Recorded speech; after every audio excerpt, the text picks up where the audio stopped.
I had never really noticed Claire before, not in the way that matters. For years, I saw her as little more than a peripheral figure in my life, the younger sister of my best friend, Rachel. Because Rachel and I were inseparable for so long, it was inevitable that Claire would appear now and then, sitting on the couch during movie nights, walking in at the tail end of a gathering, or shyly waiting for Rachel to wrap up a conversation so they could drive home together. She was always present, yet somehow blended into the background. She was simply Rachel's little sister. Looking back, that perception was unfair. It's amazing how our minds can categorize people as close, acquaintance, or almost invisible, without us even realizing we're doing it. I had unknowingly shoved Claire into that last category, barely registering her presence beyond a polite greeting. And so life went on, year after year, until one evening in Chicago, a city of hustle and neon lights, of swirling winds off Lake Michigan, that everything changed. It was late autumn. A chill had settled over the city, and the promise of an early winter hung in the air. I remember stepping out of my apartment, feeling the crisp wind biting at my cheeks, and buttoning my coat with a shiver of anticipation.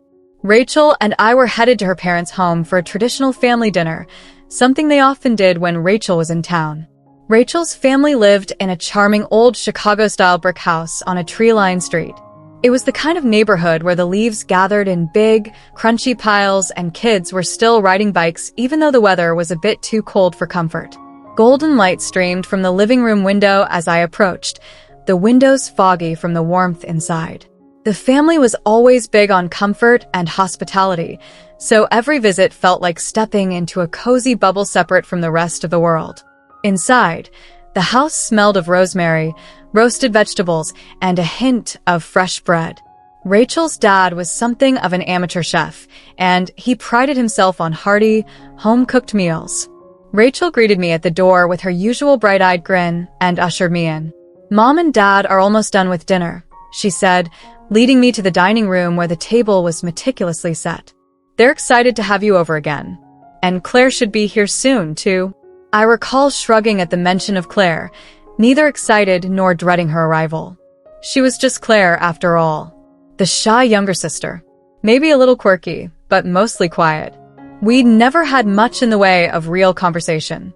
Rachel's mom welcomed me with a warm hug, and her dad offered me a glass of wine.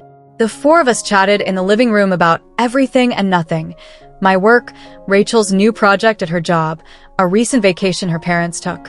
The wind rattled the windows, but the house felt safe and insulated from the outside world. At some point, as we all stood in the living room laughing about some childhood story of Rachel's, the front door opened. Claire stepped in, brushing leaves off her coat. She was late, but not dramatically so. It was just enough to make an entrance. I remember turning around to greet her with a casual smile, out of habit more than curiosity. But the instant I locked eyes with her, something in my stomach flipped. She looked different, somehow older. Maybe it was the light from the hallway lamp, or the subtle confidence with which she carried herself. Gone was the timid teenager who used to dart from room to avoid conversation. In her place stood a woman who seemed to have a quiet kind of presence. "Hey," she said softly. She was speaking to the room, but her gaze lingered on me for just a beat longer than I was used to. I mumbled some greeting, something polite. But I could feel my heart pounding, uncertain as to why I felt so off balance. She walked into the living room, set her bag down, and joined her parents in the kitchen. I tried not to watch her as she disappeared, but I caught myself glancing over my shoulder. All at once, I was sharply aware that this was not the same Claire I had known. That feeling only grew more intense as the evening wore on. We all gathered around the dining table, enjoying a dinner that felt both festive and casual. Between mouthfuls of roasted chicken and sips of red wine, I noticed Claire making small comments here and there. Nothing radical, but I realized I'd never heard her speak so freely. She had a subtle wit. She asked me questions about my job in a thoughtful way, as if she genuinely wanted to know the answers. She occasionally met my eyes, and each time, I felt an involuntary flutter in my stomach, like my body was trying to warn me that something big was about to happen. Eventually, dinner ended. Rachel, her parents, and I migrated to the living room to finish the bottle of wine. Claire stayed behind in the kitchen to help wash the dishes, or so she claimed. After an hour or so of conversation, laughter, and reminiscing about old stories, Rachel's dad excused himself to go over some paperwork for his job. Her mom turned on the TV in the living room, leaving me, Rachel, and the clinking of dishes from the kitchen as our soundtrack. We started chatting about mundane things, Rachel's new favorite Netflix show, my recent frustrations at work. That was when Claire popped her head into the doorway and motioned for me. "Could you help me with something in the garden?" she asked, voice low. I had no idea what she could possibly need help with in the garden at that hour, but I agreed, shrugging at Rachel as I stood. Rachel seemed not to think twice about it. She was used to me helping out around the house in small ways when I visited. But as I followed Claire through the back door, I realized I had a tight knot in my stomach. Something about her request felt like a pretext. Outside, the garden was dark, but for a single light attached to the back wall of the house. The wind rustled the bare branches of a large maple tree that overshadowed the yard. I rubbed my hands together for warmth, my breath visible in the cool air.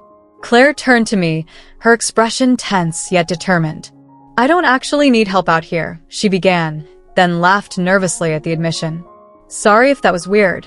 I need to tell you something, and I didn't want to do it inside." Suddenly, my heart thundered, each beat reverberating in my chest like a warning. "Oh," was all I managed to get out.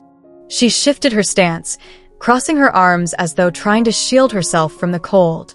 "I'm not sure how else to say this, so I'll just do it. I've had feelings for you for a long time. And by feelings, I mean I'm attracted to you." Time seemed to freeze. I could hear the faint hum of traffic from the city streets, the low murmur of the TV inside the house, and the rustle of a leaf scraping across the patio, but all of it felt distant. My focus was pinned on Claire's eyes and the trembling of her lips as she spoke. "What?" I heard myself say, but the question was hollow. I had heard her perfectly fine. I was simply in shock. She swallowed hard and continued, "I know you probably never noticed me that way. I don't blame you. You've always been close to Rachel, and I'm just her younger sister. But I'm not a child anymore. And I can't keep pretending these feelings aren't there." I was at a loss for words. My breath fogged in front of me, and I felt a jolt of adrenaline spike through my system. 1,000 questions raced through my mind. Since when? Why me? What am I supposed to do now? But what actually came out was a single shaky exhalation. Claire waited, eyes brimming with cautious hope. When I didn't speak, she nodded to herself, as if acknowledging that my silence was an answer in itself. "I'm sorry," she said, voice tight. "I just couldn't keep it in anymore." She turned to go back inside, but my hand reflexively shot out, gently grabbing her wrist. "Wait," I whispered, though I had no idea what I wanted to say next. It was an instinct to keep her there, to keep that strange, electric moment alive for just a bit longer. Because, inexplicably, part of me wanted to know more. Part of me wasn't as shocked or put off as I would have imagined. She turned back, eyes wide. "Yes." I let her wrist go, fear flooding my system again. I don't know. Just give me a second." My thoughts were a tangled mess. My heart hammered in my chest. And I realized, with stark clarity, that I wasn't repulsed or dismissive at all. I was simply overwhelmed. Part of me was actually intrigued, possibly flattered, and undeniably unsure of what to do next. Claire took a single step forward, her eyes searching mine. Then she exhaled, so softly it was almost lost to the night air. "Take all the time you need," she said, before turning and slipping back into the house, leaving me alone with the hush of the dark garden and a world of confusion swirling in my mind. That night, I hardly slept. I tossed and turned to my bed, replaying every second of that encounter in my mind. Claire's confessional words echoed like a mantra. "I'm attracted to you. I've liked you for a long time." I couldn't fathom how this had gone unnoticed by me. I thought back to the times we had been in the same room, birthday parties, casual gatherings, the occasional Sunday brunch at Rachel's parents' house. Had there been signs? Subtle glances, half smiles. awkward attempts at conversation that I had brushed off without a second thought. I felt a strange guilt gnawing at me, as though I had been foolishly ignorant or even arrogant enough to assume no one harbored hidden feelings for me, especially not someone in my immediate orbit. And then there was the more pressing feeling, a spark of something in me that responded to her confession. I couldn't put my finger on it. Attraction? Curiosity? The allure of something taboo. After all, this was my best friend's younger sister, someone who had always seemed off-limits, simply by virtue of her relationship to Rachel. Morning arrived, and with the sunrise came no real clarity.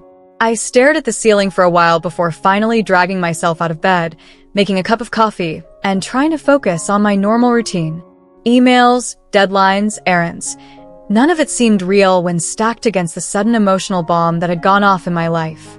I promised myself I wouldn't make any rash decisions.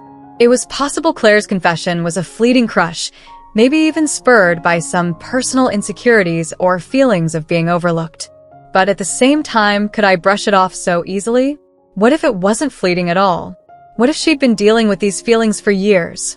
Despite all these swirling questions, I tried to maintain a semblance of normalcy. Rachel and I texted about random things, TV shows, a coworker who was annoying her, the next time we'd hang out just as we always did. She didn't mention Claire at all. No hints that Claire had told her anything. It was like it never happened. But I knew I couldn't let it go on like that forever. At some point, either Claire or I would have to bring it up. Or maybe both of us. Several days later, Rachel invited me to join her for a night out at our favorite bar. It was a cozy, dimly lit place tucked away in a quieter neighborhood of Chicago, a spot we'd frequented in our college years. We had a lot of memories there, birthdays, celebrations, heartbreak recoveries, all the typical youthful milestones. The bar had exposed brick walls, flickering candles on each table, and an always updated chalkboard of local craft beers on tap. Music, usually acoustic or mellow indie rock, drifted through the space at just the right volume. When Rachel extended the invitation, she added a casual note. By the way, Claire's tagging along, too. She wants to get out more. I hope that's okay. My heart nearly leapt into my throat. Of course it made sense that Claire would join us. She was Rachel's sister, visiting from her own apartment across town. But the idea of being in close quarters with her again, especially in a more social setting, made my mind race. Still, refusing would only raise Rachel's suspicions. I said yes, telling myself it was just drinks with friends. Maybe Claire had moved on from that confession. Maybe she realized it was a bad idea. Maybe everything would be fine. That night, I arrived at the bar early. I picked a small table near the back, hoping the dimness of the corner would make me feel a little less exposed. Nerves buzzed in my stomach, and I tried to calm myself by checking messages on my phone. Nothing new or interesting. A few work emails, some spam about a sale on boots, and a text from an old friend asking if I wanted to catch up soon. Then the door opened, letting in a gust of cold air along with Rachel and Claire. Immediately, the hum of conversation seemed to intensify in my ears. My gaze went right to Claire. She wore jeans and a simple sweater, yet somehow looked more put together than I remembered. She caught my eye across the room, and even in the low lighting, I saw the flicker of recognition and nervousness in her expression. Rachel waved enthusiastically. "Hey," she called, navigating between tables until they reached me. "Did you already order something?" I shook my head, clearing my throat. "No, I was waiting for you guys." My eyes flicked to Claire's, and I managed to smile. "Hey, Claire." "Hey," she answered softly, returning the smile. She slipped into the seat across from me while Rachel took the seat between us. We ordered drinks. Rachel got a gin and tonic, Claire a glass of red wine, and I went with a craft beer. The conversation started off normally, with Rachel talking about some drama at work and me adding my own stories. Claire mostly listened, chiming in occasionally with an observation or a playful joke. But I could feel the tension building, a subtle undercurrent that only she and I seemed to notice. At one point, Rachel excused herself to the bathroom. The moment she was gone, the atmosphere at the table shifted. Claire turned to me. Her expression was apologetic yet determined. "Have you given any more thought to what I told you?" she asked, her voice barely audible over the ambient chatter and soft music. My mouth went dry. I don't really know what to say, I admitted. I've been thinking about it. It caught me off guard, honestly. Claire nodded, looking into her wine glass. I'm sorry if I put you in a weird position. I just couldn't keep it bottled up anymore. I licked my lips, searching for the right words. It's okay, I said quietly. This is all new to me. She lifted her gaze to mine, eyes brimming with longing and perhaps a glimmer of hope. I'm not asking you to decide anything right now. I just want to know if you feel anything. My heart hammered. Part of me wanted to say no, to keep things simple. But I couldn't muster the lie. I couldn't deny that something about her confession had lit a spark within me, making me feel uncertain yet curious. I'm still sorting out how I feel, I finally replied. But I don't want to pretend it never happened. Relief flickered across her features. Before she could respond, though, Rachel returned, plopping back down with a sigh of exasperation about the long line in the bathroom. Instantly, Claire and I dropped our more serious expressions, as if guilty of a crime. We returned to small talk. But in that moment, I knew we'd crossed a line. Whatever happened next, we couldn't go back to the way things were. Over the next few weeks, life turned into a strange dance of longing and avoidance. Claire and I texted occasionally. She'd send me a "how's your day" message that felt loaded with meaning, and I'd respond with something guarded yet not dismissive. Part of me wished we could sit down and lay everything out plainly, but another part was terrified of what that conversation would entail. Rachel remained blissfully unaware. She thought it was great that Claire and I were becoming more friendly. She'd even joked once, "Claire used to be so shy around my friends. It's nice seeing you two get along." The irony of that statement almost made me choke on my coffee at the time. If only she knew. Eventually, Claire asked if I could meet her at a small cafe in the Lincoln Park area. It was midweek, about an hour before closing time, so the place was nearly empty. Low lights reflected off the polished wood tables, and a gentle jazz tune played overhead. I arrived first, my nerves rattling around in my chest like marbles in a tin can. When she stepped through the door, I immediately stood up to greet her. She offered a timid smile, then motioned for me to sit again. We both ordered tea, though neither of us seemed particularly interested in drinking it. Claire fidgeted with the mug's handle, eyes on the steam that rose from the cup. She broke the silence. "I know this is complicated," she began, voice soft. "I know you're close to Rachel, and the last thing I want is to ruin your friendship. But I also can't help how I feel." I swallowed, forcing myself to meet her gaze. "I don't want to lose Rachel's friendship either," I said, "and I don't want to make anything awkward with your family. But I also realize I can't just act like I'm oblivious to you." She inhaled, a slight trembling in her shoulders. "So, what do we do?" It was a question that had haunted me for days. "I don't know," I admitted, "but I do know that, somewhere inside me, I feel drawn to you. This is all new and a bit scary, but I can't deny that something is there."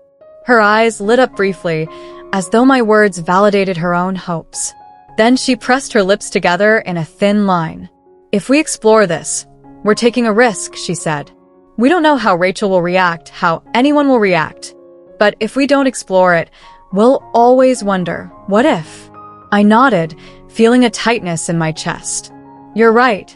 We left the cafe that night with a fragile, unspoken agreement that we would try something. What that meant exactly was still unclear, but it was an acknowledgement that we cared enough to see where this path led. Not long after our talk at the cafe, Rachel invited both of us over to her apartment for dinner. It was a simple invitation. "I'm making pasta. You two should come. We'll watch a movie or something after." My nerves surged again. This would be the first time Claire and I were around Rachel in a private setting since we'd started acknowledging our feelings more openly. Could we keep our secret safe? Could we even handle sitting across from each other at the dinner table without giving ourselves away? Rachel's apartment was a cozy one-bedroom, decorated in a style that was simultaneously bohemian and minimalist, lots of plants, macrame wall hangings, and neutral-toned furniture. When I arrived, I could smell the faint aroma of garlic and tomatoes simmering in the kitchen. Claire was already there, helping chop basil at the counter. She glanced up when I walked in, a flicker of a smile crossing her face before she returned her attention to the cutting board. "Hey." Rachel greeted me enthusiastically, stirring a pot on the stove. Perfect timing. Dinner's almost ready.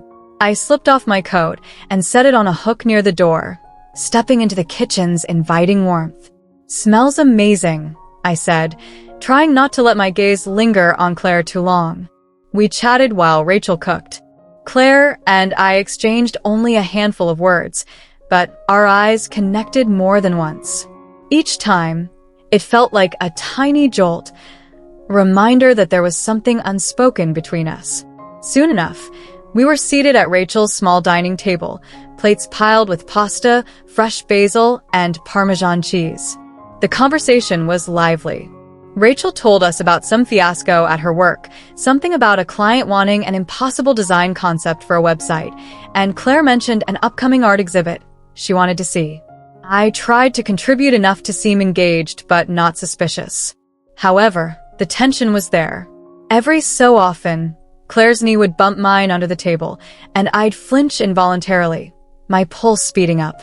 She'd give me a quick apologetic glance, but I couldn't help reading into every single touch, every fleeting look. After dinner, Rachel suggested we watch a movie.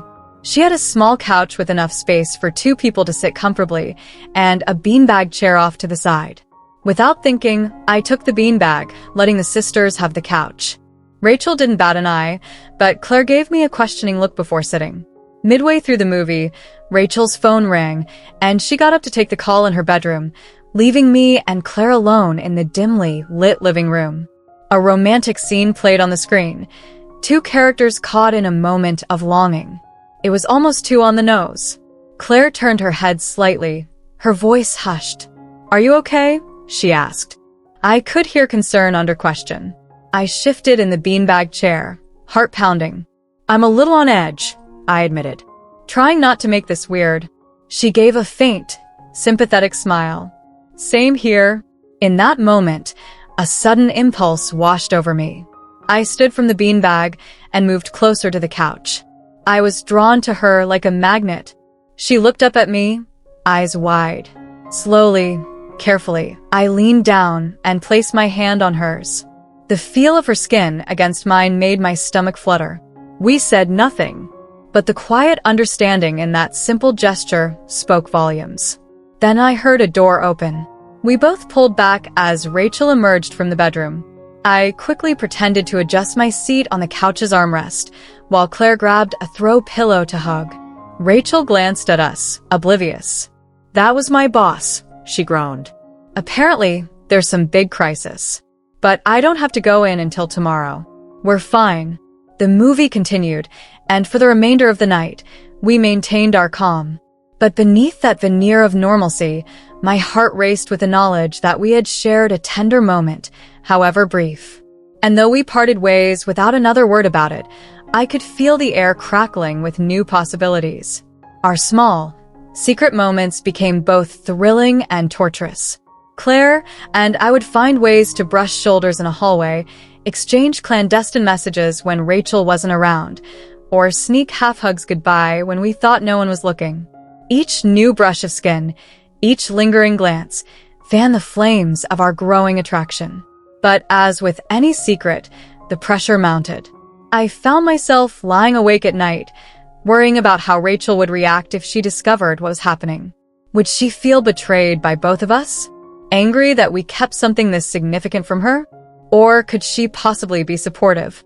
One evening, I got a call from Claire.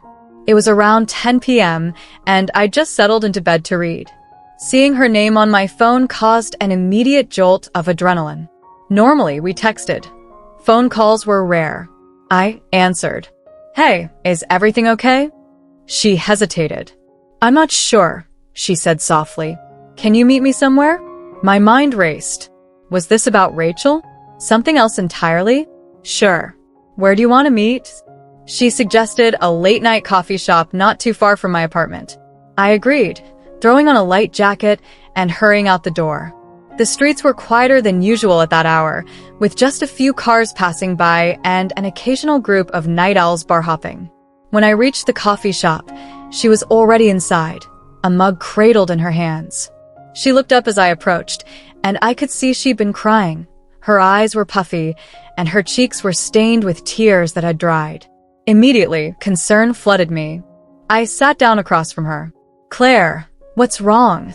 I asked gently. She let out a shuddering breath. "I hate hiding this," she whispered. "I hate pretending around Rachel. And it's only getting harder. I'm worried she's going to figure it out, and I don't know how to handle that." Compassion swelled in my chest. "I know," I murmured. "It's hard for me, too. But I'm not ready for her to know yet. It's complicated." Claire nodded, more tears threatening to spill over. "I don't want to force you into telling her," she said. "But it feels like we're waiting for a ticking bomb to go off." I reached out, gingerly placing my hand on top of hers. The heat of her skin warmed my palm. "Maybe we should just be honest with her," I said, surprising even myself with the suggestion. "I'm not saying it'll be easy, but maybe it's better than letting her find out another way." She looked up, hope mingling with fear in her eyes. "You really think that might be best?" My stomach twisted. "I don't know," I confessed. "But I care about you. Hiding what's going on feels wrong.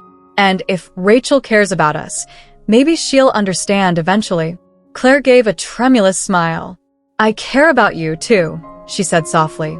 "Thank you for saying that." We left that coffee shop with a plan to talk about it more seriously. We would figure out how to tell Rachel and when. But we both recognized that the moment was coming. Sooner or later, the truth would have to be revealed. A few weeks later, Rachel invited us for another dinner at her apartment, and we decided, albeit with trembling nerves, that this might be the time to tell her. I tried to mentally rehearse how the conversation would go. Maybe after dinner, we'd sit her down, calmly explain our feelings, and hope she wouldn't be too upset. Claire and I braced ourselves, exchanging anxious texts leading up to the day. Each new message was like a pep talk combined with a confession of fear. That evening, we arrived at Rachel's place. The meal was simple, a stir-fry with fresh vegetables and a side of rice. The three of us ate in relative comfort, making small talk about everyday happenings. I could barely taste the food, my stomach too twisted in knots to really enjoy anything. Claire's face was pale, but she tried to smile and joke around with Rachel. After dinner, Rachel proposed we watch a new release on a streaming service. A comedic thriller, something to lighten the mood. Claire and I shared a glance. This might be the worst possible time to drop a bombshell. Still, we had come prepared. Rachel put on the movie and we sat on the couch, me in the middle, with Rachel to my right and Claire to my left. The tension was nearly unbearable. I wondered if Rachel sensed anything. She seemed her usual self, occasionally leaning over to offer me popcorn or to laugh at a witty line of dialogue. About halfway through the movie, Rachel's phone rang in the kitchen. She paused the film and went to answer. Claire and I were left in the living room, hearts pounding. We knew it was now or never. "This is it," Claire whispered, hand trembling on her lap. "We tell her when she comes back." I nodded, a wave of nausea rolling through me. "Yeah, let's do it." Then, in a moment of unplanned impulse, Claire reached out and grabbed my hand. She laced her fingers through mine, maybe for reassurance. I squeezed her hand back, and in that instant, we heard footsteps approaching. Claire let go of my hand quickly, but it was too late. Rachel stepped into the living room. Her gaze immediately dropped to our hands trying to separate. She froze, eyes darting between the two of us. In the hush that followed, I could practically hear my own heartbeat. What's going on?" Rachel asked, her voice strained. I stood, my legs shaky. "Rachel, I can explain," I began, but the words stuck in my throat. Claire stood too, positioning herself beside me. She drew in a sharp breath. "We've been wanting to tell you for a while," she said. "There's something between us." Rachel's brows furrowed, and she stepped back as though she'd been slapped. "Something between you," she echoed, voice climbing in pitch. "You're my best friend, she said, glaring at me, then pointed at Claire. And you're my little sister. What the hell is going on? I took a tentative step forward, hands raised in a placating gesture. Rachel, I know this is a shock. She held up a hand, cutting me off. You're damn right it's a shock. How long? How long have you two been sneaking around behind my back? Claire began to cry. Rachel, I'm sorry, she choked out.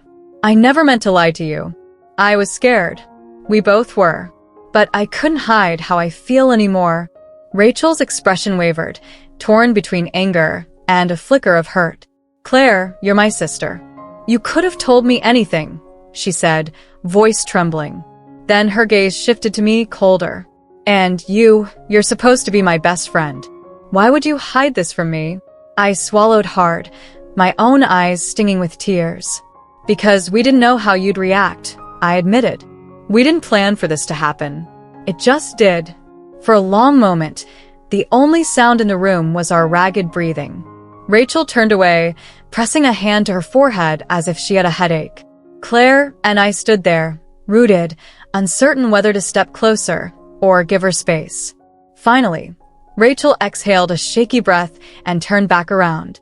The anger in her eyes was tempered by something else, maybe sorrow, maybe confusion. You should have told me, she said, quieter. I feel like I'm the last to know. Claire sniffled. I'm sorry, she repeated, stepping toward her sister. I love you, wretch. I never wanted to hurt you.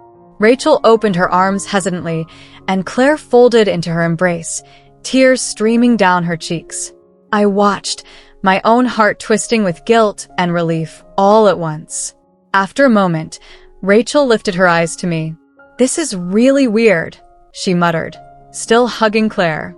But you're both adults, and I guess I don't have the right to tell you how to live your lives. I took a cautious step forward. I'm sorry, I said again. I know this must be a lot to take in. She nodded, stepping back from Claire. Yeah. I'm not sure how I feel about it yet. I'm angry you kept it from me. But if this is real, then I guess I can't stop you. Claire sniffed, wiping her eyes with the back of her hand. Thank you, she whispered. I know it's not easy. Rachel sank onto the couch, pressing her hands to her temples. We'll figure it out, she said. But right now, I need some time. I think you two should go. I need to be alone. We exchanged glances, then Claire and I quietly gathered our things. As we left, the mood in the apartment felt heavy, tangled. I was grateful Rachel didn't outright condemn us, but a pit of unease settled in my stomach. The hardest part might be yet to come. The following day, I couldn't focus on work. Every hour, I battled the urge to call Rachel to see if she was okay, to see if we were still okay. But I also knew she needed space. Claire texted me a few times, each message more anxious than the last. Have you heard from her yet? Is she furious? Does she hate us? I tried to reassure her, even though I had my own doubts. No news yet. Let's give her time. Late in the evening, my phone buzzed. I lunged for it, hopeful it was Rachel, but it was her parents' home number. Surprised, I answered. Rachel's mom was on the line, sounding concerned. Is everything all right, dear? Rachel came by earlier, and she seemed really upset. She wouldn't tell us why. Is something going on between the three of you? My heart sank. I realized Rachel might have told them, or at least hinted at something. I was torn. Part of me wanted to tell them the truth, but it wasn't my place. Not yet. We had a bit of a disagreement, I finally said, choosing my words carefully. She needs some time to cool off. I'm sure she'll be okay. Her mom sighed. I hope so. She left in quite a hurry. We ended the call politely, and I spent the rest of the night feeling unsettled. The next morning, Claire called me in a panic. She tried to reach Rachel, but Rachel wasn't answering. My worry spiked as well. It wasn't like Rachel to shut down communication entirely. Maybe she just needs a break, I suggested. She's probably processing everything. Claire agreed, albeit reluctantly. I hate this waiting, she murmured. Another day went by before I finally heard from Rachel. She texted me, "Come over tomorrow at 7 p.m. Let's talk." The curt tone made my nerves ignite. I told Claire, who confessed that Rachel had sent her a similar message.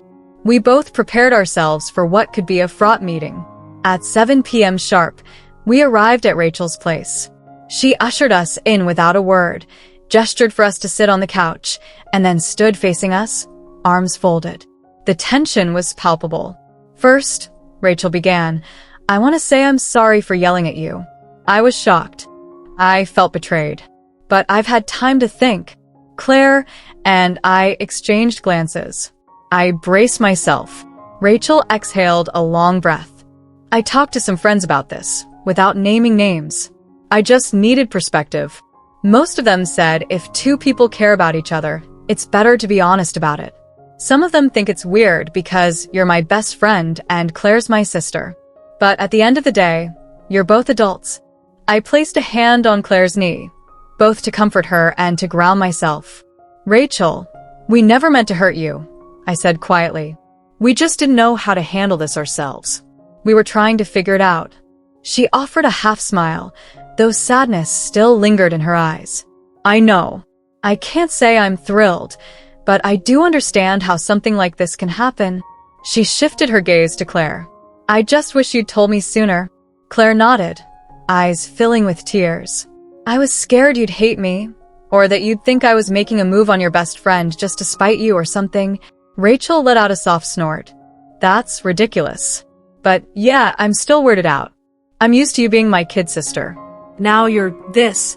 She waved a hand in the air, unable to find the right words.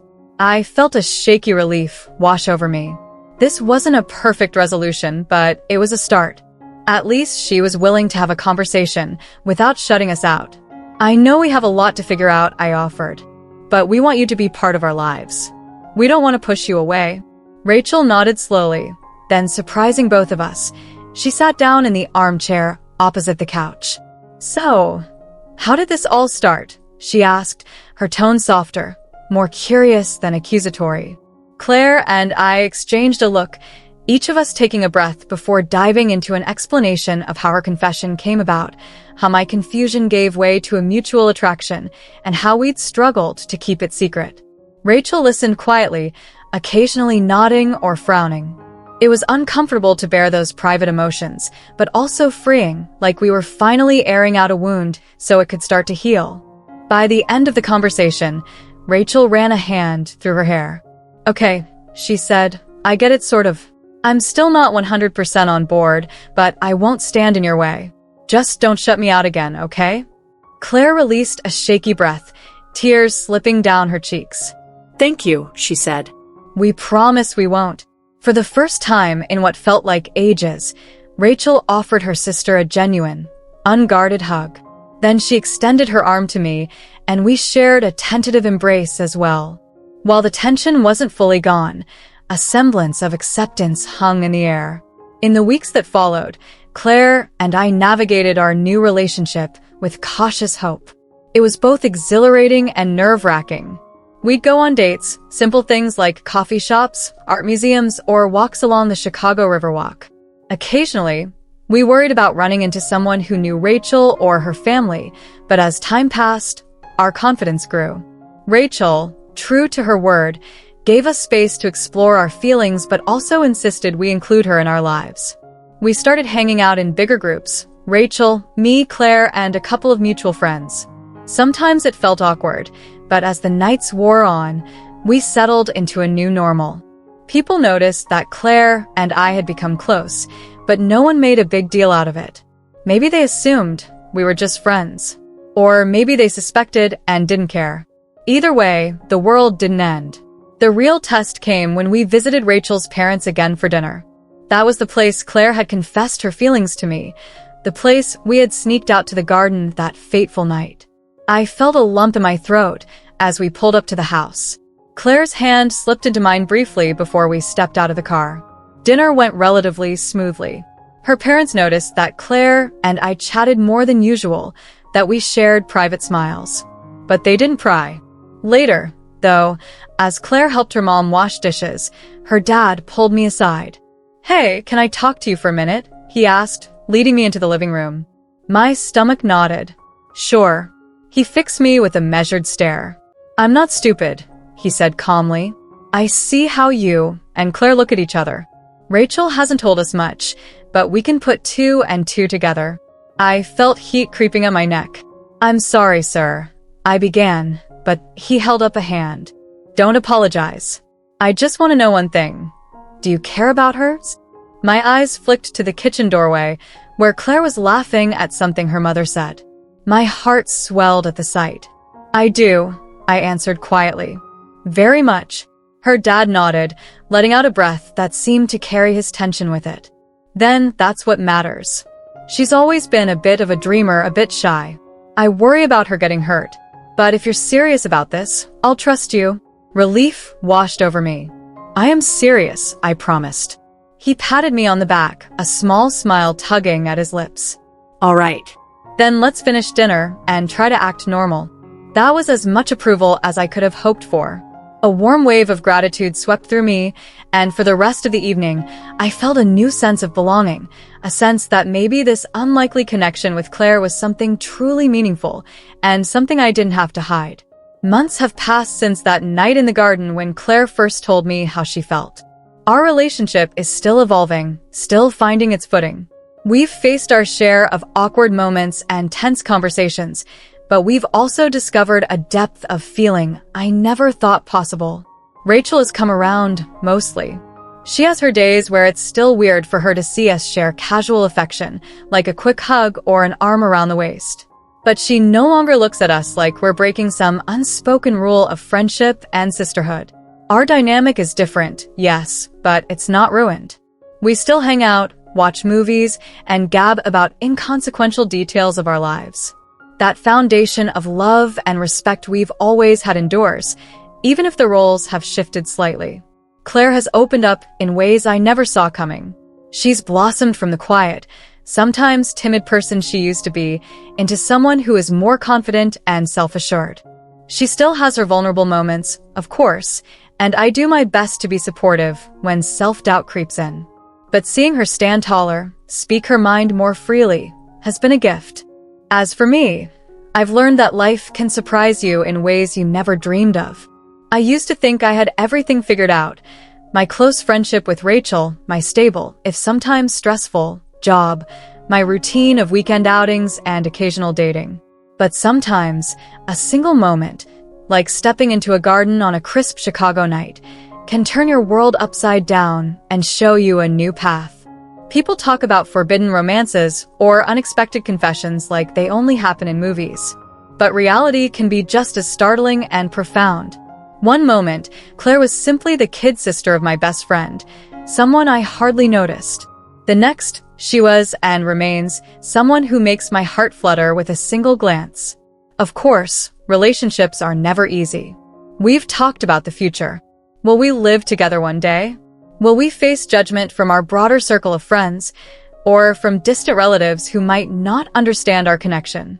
Those questions loom, but they don't overshadow the warmth of the present. Rachel's acceptance has grown steadily. Occasionally, she'll make a joking remark, "You two better not start kissing in front of me," or "Could you be less obvious?" But her eyes light up in a playful way, so I know there's no malice behind it.